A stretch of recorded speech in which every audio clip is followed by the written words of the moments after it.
ذرا بات آغا سعید روح اللہ مہدی کی بھی کرتے ہیں۔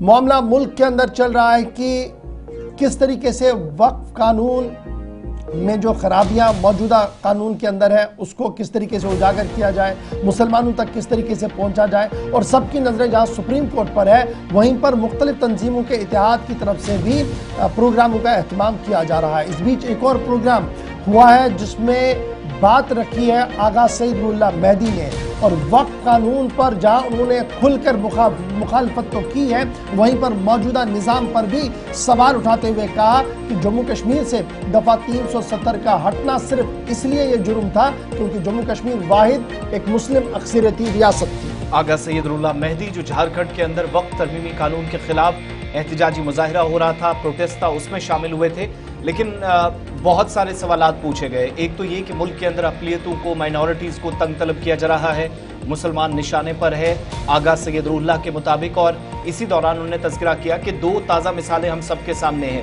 وقف ترمیمی قانون لانا پلس آرٹیکل 370 کا خاتمہ۔ یہ بتاتا ہے کہ کس طریقے سے مختلف حصوں کے اندر اقلیتوں کو تنگ طلب کرنے کی کوششیں مسلسل جاری ہیں۔ پھر آگے چل کر آگا یہی نہیں رکے، ان کے مطابق ملک کے اندر اصلی آئین کا نفاذ اس وقت ہے ہی نہیں، جو کچھ ہو رہا ہے وہ زور زبردستی پر حکومت کی جانب سے اور بی جے پی RSS کی کوششوں کی وجہ سے ہو رہا ہے، اور اس کا نتیجہ یہ ہے کہ ملک کے اندر مختلف خطوں کو، مختلف حصوں کو، مختلف قوموں کو مسلسل 1947 کے بعد سے ہی وہ جو تقسیم کرنے کی کوشش رہی ہے وہ آج بھی جاری ہے۔ حکومت کو ہدف تنقید بنایا اور 370 اور آرٹیکل 370 کے علاوہ وقف قانون کی بھی مخالفت ان دونوں معاملات پر حکومت کی۔ اور کب تک ہم سہتے رہے؟ چور کو مرغی چرانے پہ اگر آپ بخشو گے تو اگلی بار آ کے تمہارے مال مویشی سب کچھ چرا کے لے جائے گا، اور ایسا ہی ہوتا رہا ہے۔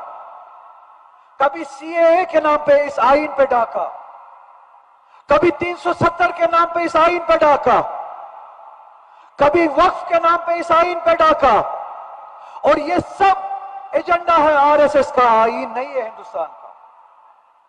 370 کس نے کہا انٹر نیشنل ہے؟ کس نے کہا ملک مخالف ہے؟ کیا وہ کوئی پاکستانی آرٹیکل تھا؟ وہ اس ملک کا دیا ہوا آرٹیکل جموں کشمیر کے لوگوں کو تھا، وہی حق جو آج بھی ہماچل پردیش کے لوگوں کے پاس ہے۔ آپ میں سے کیا کوئی سوال کرتا ہے اگر آج بھی ہماچل پردیش کے پاس 371 کا حق ہے، جموں کشمیر کا آرٹیکل 370 کیوں انٹرنیشنل تھا؟ کیا صرف اس لیے کیونکہ وہاں کی اکثریت مسلمان تھی؟ پورے نارتھ ایسٹ میں آج بھی 371 کے آرٹیکل جو ہے اسی طرح کا حق دیتا ہے جس طرح کا حق 370 جموں کشمیر کے لوگوں کو دیتا تھا۔ ناگالینڈ اسی طرح کا حق 371 کے حوالے سے جس طرح کا حق جموں کشمیر کے لوگوں کو دیتا تھا۔ جموں کشمیر کے لوگوں کے حق پہ ڈاکہ کیوں ڈالا گیا؟ یہ کہہ کے کہ وہ ملک مخالف آرٹیکل تھا۔ کیوں؟ اس لیے وہ مسلمان تھے یا وہاں کی اکثریت مسلمان تھی۔ آغا سعید روح اللہ مہدی بات کر رہے تھے، سری نگر بڈگام پارلیمنٹری کانسٹیٹوئنسی سے یہ نمائندگی کر رہے ہیں۔